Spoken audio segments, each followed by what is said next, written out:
বেশ ভালোই লাগছে বাজারে ঘুরতে বল। টিপ টিপ বৃষ্টির মধ্যে ছাতা নিয়ে এই ভরা বর্ষার বিকালে গ্রামের বাজারের একটা আলাদাই সৌন্দর্য আছে। কি যে সৌন্দর্য দেখতে পাচ্ছিস আমি তো বুঝতে পারছি না। চারিদিকে শুধু গরিব ছোট লোকদের ভিড়। তার থেকে একটা অন্য কোথাও বেড়াতে গেলে বরং ভালো হতো। হ্যাঁ, যা বলেছিস তুই। এই নোংরা বাজারে আসার জন্য এত কাণ্ড করা আর পোষায় না বাবা। উফ, তোরা যে কিরকম না আমি না ঠিক বুঝতে পারি না। এত কাণ্ড করে বাবাদের অনুমতি নিয়ে এদিকে এলাম, আর তোরা বলছিস যে জায়গাটা খারাপ। আসলে তোরা গ্রামের মর্মই বুঝিস না। হ্যাঁ হ্যাঁ থাক বাবা, তুই বুঝিস। দেখ দেখ কি সুন্দর গন্ধ বেরোচ্ছে। আর তোরা বলছিস গ্রামের বাজারে কিছু নেই। কেন, দেখতে পাচ্ছিস না ওই ছেলেটার মাছের কালিয়ার দোকানে কত লোক ভিড় করেছে? নিশ্চয়ই খুব সুন্দর বানায়। দেখ রে নিশা, আমাদের রাধিকা আবার গ্রামের গরিব দোকানদারদের প্রতি টান অনুভব করছে। ছি ছি, এমন অধঃপতন তো তোর হবে আমি জানতাম না। তুই জমিদার বাড়ির মেয়ে, তোর বাড়িতে কত দামি দামি খাবার তোর জন্য কিনা অপেক্ষা করছে, আর তুই কিনা এসে এই ভিখারিদের মতো রুই কাতলার সুনাম করছিস। কেন রে, খারাপটা কি করেছি আমি? না না, চল চল, এখানে এসব ছোট লোকদের মধ্যে আমাদের থাকা উচিত নয়। হ্যাঁ, এদের সাথে বেশি মেলামেশা করলে আমাদের ইজ্জত যাবে, আর ওরা আমাদের মাথায় উঠে বসবে। আজকে আপনার দোকানে লোক কম দেখছি। আরে আপনি জমিদার বাবুর মেয়ে না? আপনি এখানে কি মনে করে? হ্যাঁ মানে বেশিরভাগ লোক খেয়ে চলে গেছে, শুধু অল্প একটু বেঁচে আছে। দোকান বন্ধ করবার সময় হয়ে গেল তো তাই। অসময় আপনাকে এসে বিরক্ত করলাম হয়তো। আসলে আমি অনেক দিন ধরেই আপনার দোকান দেখছি। আমাকে আপনার রুই মাছের কালিয়াটা একটু খাওয়াবেন? এ কি কথা, এ তো আমার সৌভাগ্য। কিন্তু সত্যি কথা বলতে কি, আপনার মতো জমিদার বাড়ির মেয়ের আমাদের মতো গরিব সাধারণ মানুষের দোকানে আসা ঠিক নয়। 5 লোকে হয়তো 5 কথা বলতে পারে, আর তাছাড়া আপনার বাবা জানলে তিনি কি বলবেন? দেখুন, আমি কারোর কথা শুনি না। আর আমি মনে করি মানুষের মনুষ্যত্ব লুকিয়ে থাকে তার মনের ভিতরে এবং তার কাজে। আমি আপনার রুই মাছের কালিয়ার নাম শুনেছি। সেদিন বাজারে আমি বন্ধুদের সাথে এসে দেখেছি প্রচন্ড পরিমাণে আপনার দোকানে ভিড় হয়, আর কত লোক আপনার কাছ থেকে আনন্দ করে খায়। তারা যদি খেয়ে খুশি হতে পারে, আমি কেন হব না? দেখুন, আপনাকে আমার খাওয়াতে কোনো অসুবিধা নেই, শুধু আপনি যদি কোনো ঝামেলায় না পড়েন তাহলেই হলো। আপনাকে অত চিন্তা করতে হবে না, আপনি আমাকে খাওয়ান তো। আচ্ছা আচ্ছা আচ্ছা, খেয়ে দেখুন। হ্যাঁ, বাহ, উরে বাস, অসম্ভব সুন্দর। সত্যি সত্যি লোকে তো দেখছে ভুল বলে না। আপনার রান্নার হাতের গুণ একদিন জগৎ বিখ্যাত হবে। সব আপনাদের দয়াতেই চলছে। ঠিক আছে, আপনার কাছে খেয়ে আমার মন আজ ভরে গেছে। মনে হচ্ছে এমন সুন্দর খাবার আমি নিজের বাড়িতেও খাইনি। সেখানে 1000টা খাবার জিনিস থাকলেও আপনারই একমাত্র কালিয়ার সামনে সব ফিকে। ঠিক আছে, আমি চলি, আবার দেখা হবে। বিটুদা আছো, একটু বাইরে আসবে? এগে তোমরা আমার কাছে। একটু কথা আছে বিট্টুদা তোমার সাথে। সেই জন্যই তো তোমার গোপন ডেরা এলাম গো, কাউকে বলবে না কিন্তু। হ্যাঁ সে বুঝতে পেরেছি, কোনো দরকার না থাকলে কেউ আমার কাছে আসে না। তো ঠিক আছে, আমি কাউকে বলবো না, তোমরা ভেতরে এসো। আমরা একটা খুব সমস্যার মধ্যে আছি গো বিট্টুদা। তোমরা এত বড় বাড়ির মেয়ে হয়ে কি সমস্যার মধ্যে আছো, যে সমস্যা আমার মতো একজন সাধারণ গ্রামের ছেলে সমাধান করতে পারে? এই সমস্যার সমাধান একমাত্র তুমি করতে পারবে, সেজন্যই তোমার কাছে এসেছি। দেখো বিট্টুদা, আমাদের একমাত্র বান্ধবী জমিদার বাবুর মেয়ে রাধিকা, ও বেহাত হয়ে যাচ্ছে। ওই বাজারে রুই মাছের কালিয়াওয়ালা ছেলেটা ওকে যে কি জাদু করেছে আমরা জানি না। গতকাল গিয়ে রাধিকা ওকে একটা গোলাপও দিয়ে এসেছে। ওরে সালা, এ তো হেব্বি বাওয়াল মাইরিয়া। জমিদারের মেয়েকে কিনা পটিয়ে নিয়েছে বাজারের হোটেল। ওয়া রে ওয়া, একে কপাল কোত্থেকে মানে কোত্থেকে কজন পায়। উফ, এটা হাসি মজা করার সময় নয় গো। কি করে কি হয়েছে আমরা জানি না, কিন্তু আমাদের বান্ধবীকে বাঁচানোর দায়িত্ব আমাদের। তাই তোমাকে কিছু একটা ব্যবস্থা করতেই হবে। কিন্তু আমি তো এমনি এমনি কাজ করবো না মামনিরা। যথেষ্ট টাকা দেবো আমরা, তার সঙ্গে ওই দেশি মদের বদলে কলকাতা থেকে দামি মদ আনিয়ে দেবো তোমাকে। চলবে তো? চলবে কি বলছো মামনিরা? দৌড়াবে দৌড়াবে, তবে কথার নড়চড় যেন না হয়। ওই মোহনের উপরে রাগ আমার অনেক দিনের ছিল, তোমরা চিন্তা করো না। ভাগ্যিস এতদিনে মারিনি, সেজন্য তোমরা আজকে এসেছো ওকে মারবার জন্য টাকা দিতে। দেবো না, একদিন ঠিক উড়িয়ে দেবো সুযোগ বুঝে। আরে হ্যাঁ, মনে রাখো, ওকে সারাতে পারলে শুধু টাকা আর মদ নয়, রাধিকার প্রতি তোমার রাস্তাটাও পরিষ্কার হবে। এই না হলে খেলা খেলা জমে গেছে গুরু, জমে গেছে। আরে মোহন চিয়াদু, ভালোই মাল ছাপছো রুই কাতলা মারিয়ে। কি হচ্ছে বিট্টুদা, সকাল সকাল বিরক্ত করতে এলে কেন? দেখছো তো শান্ত মাথায় দোকানটা খুলছি, এখন বিরক্ত না করলেই নয়। ভাই এ তো নেকা সাজিস রে, বলি ভালোই তো হাত মেরেছো গুরু। কি উল্টো পাল্টা বলছো কি তোমরা? হাত মেরেছি মানে কি? আরে তো আমার ঘাসে মুখ দিয়ে চলে রে বেটা, লুকিয়ে লুকিয়ে গুড় খাচ্ছ, বলছো আমি তো চুরি করিনি মামা। শোনো ভাই, আমাদের কানে খবর এসেছে তুই জমিদারের বাড়ির মেয়েকে ফাঁদে ফেলেছিস। তোর মতো গরিব নচ্ছাড়ের এত সুযোগ হলো কি করে, সাহস হলো কি করে? সালা সুযোগটাই কে দিল? পেটের ভেতর হালকা করে চাকুটা চালিয়ে দেবো নাকি গুরু? দেখবে বাপ বাপ করে সব কথা বেরিয়ে আসবে মুখ দিয়ে। আরে মনটা ভালো থাকলে গলাতেও চালিয়ে দিতে পারি, বল রে। দেখো, আমার কোনো ঝামেলা ভালো লাগে না। আমি জীবনে কোনো দিন কারোর সাথে ঝামেলায় জড়াইনি। আমি আমার দোকান চালাই, তিনি আমার দোকানে এসেছিলেন, নিজের ইচ্ছায় খাবার খেয়েছেন, আর তার মধ্যেই যতটুকু কথা হয়েছে ততটুকু, তার বাড়িতে আমি কিচ্ছু জানি না। চল্লি কে পিছে ক্যা হে মামা? এ সালা বাঘ, তুই আমাকে শেখাতে আসবি খেলা কাকে বলে? শোন, হাঁটুর বয়স থেকে এসব খেলা খেলে বড় হয়ে গেলাম, আমাকে শেখাতে আসিস না। কে আছিস? দোকানের জিনিসপত্রগুলো ভেবেল। আরে আরে কি করছো তোমরা? আমি সত্যি বলছি, আমি কিচ্ছু জানি না। আমার জিনিসপত্র এরকম ভাবে ভাঙচুর করছো কেন? কালিয়া মারাচ্ছে, কালিয়া মার সালাকে মার। দেখ দেখ তোর সাধের কালিয়ার অবস্থা দেখ। এখন রাজকুমারীকে বল যা এই কালিয়া রাস্তা থেকে তুলে খেতে খাবে তোর জন্য, কিন্তু তোকে এক্ষুনি চাটাতে পারি রাস্তায় ফেলে, বুঝলি?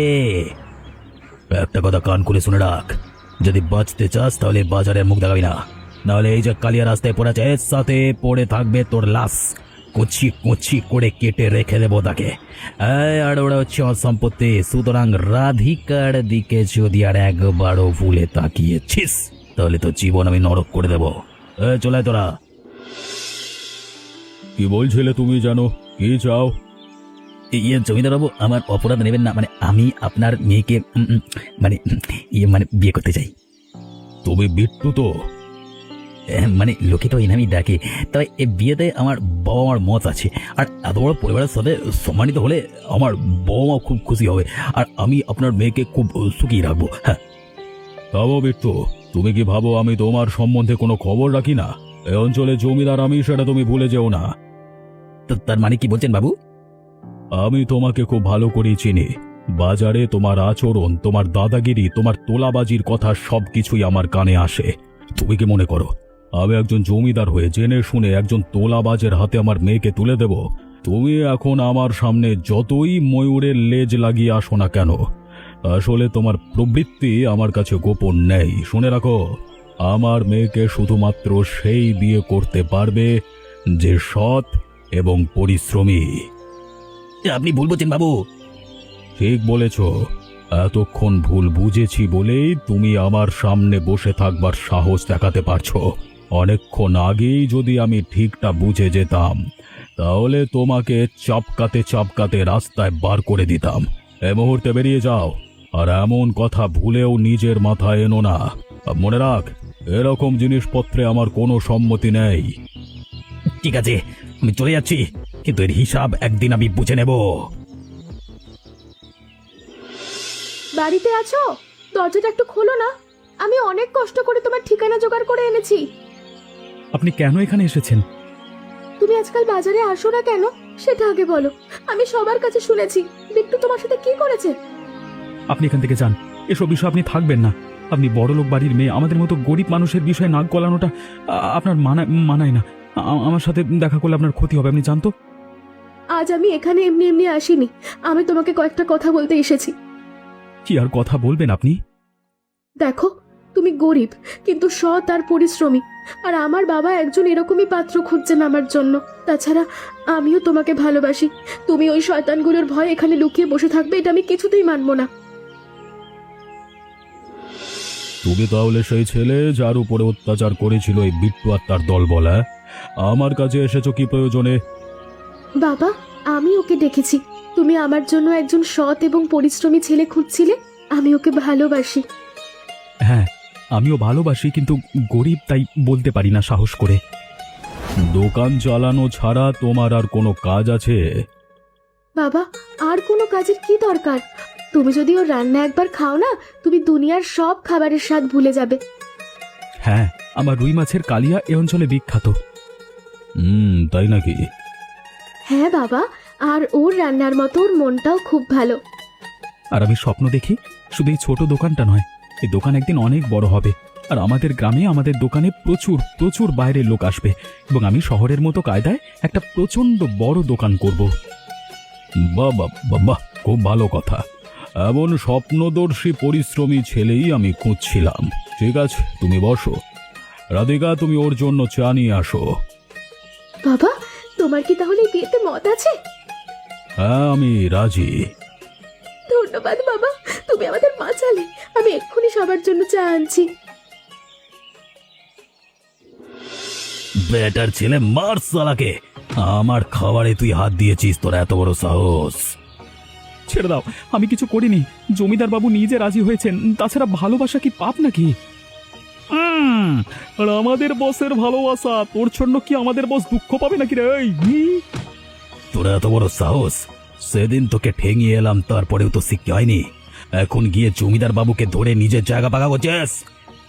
এবারে পুঁতে রেখা ঘুরে গেলে সেই ব্যবস্থাই করবো আজকে। মার সালাকে, মার!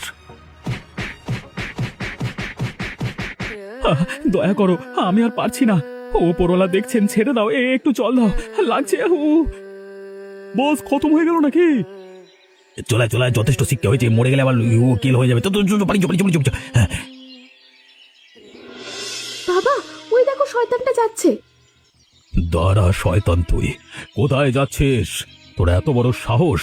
তুই আমার সাবধান করবার পরে ওই ছেলেটাকে ওইভাবে মেরে আসিস? আজকে তোর বিচার হবে। তুই মানুষ না, তুই হচ্ছিস শয়তান, একটা নরপিশাচ। আর শয়তানের শাস্তি আজ সবার সামনে হবে।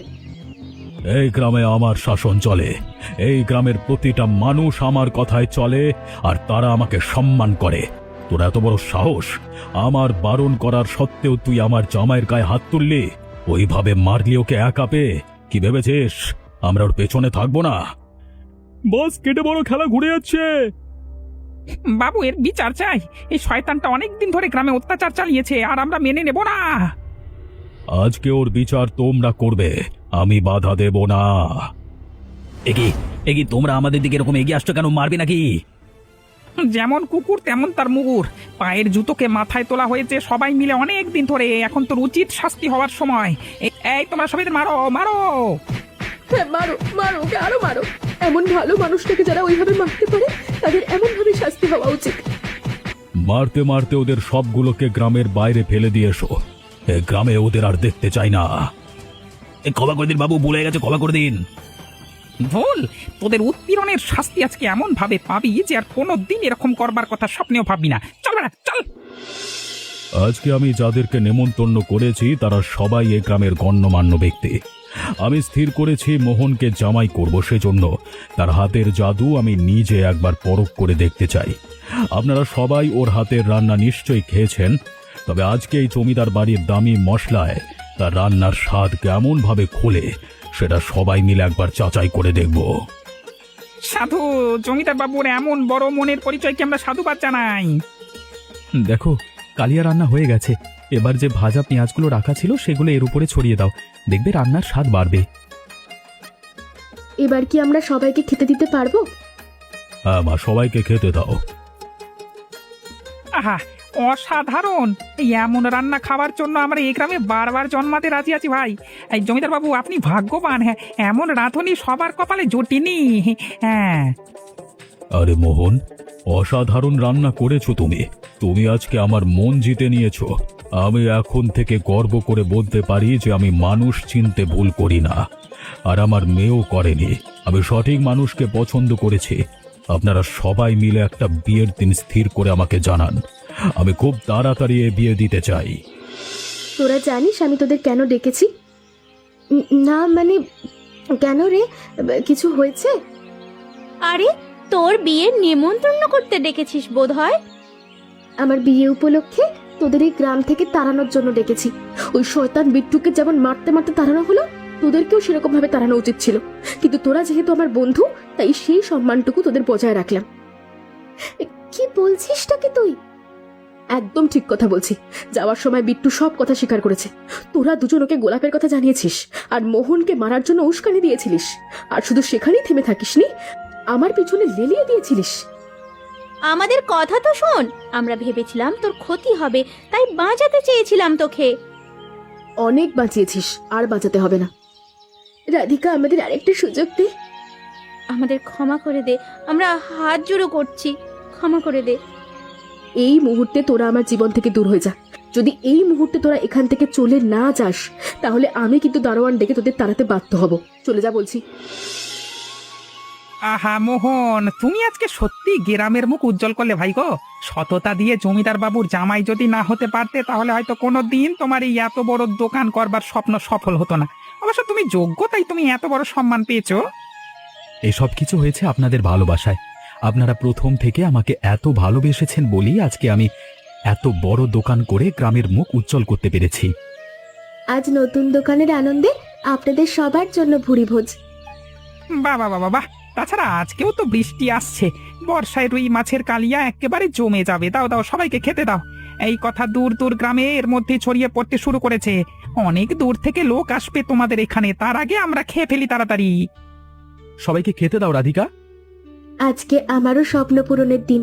ছোটবেলা থেকে বাবা শিক্ষা দিয়েছিলেন কোনো কাজকে ছোট না করে দেখতে, আর সেই শিক্ষা মাথায় নিয়ে আমি আজ এত বড় দোকানের কাজ শিখতে পেরেছি। সেই জন্য আপনাদের সবাইকে ধন্যবাদ। আপনারা খেতে বসুন দয়া করে। আসুন আসুন।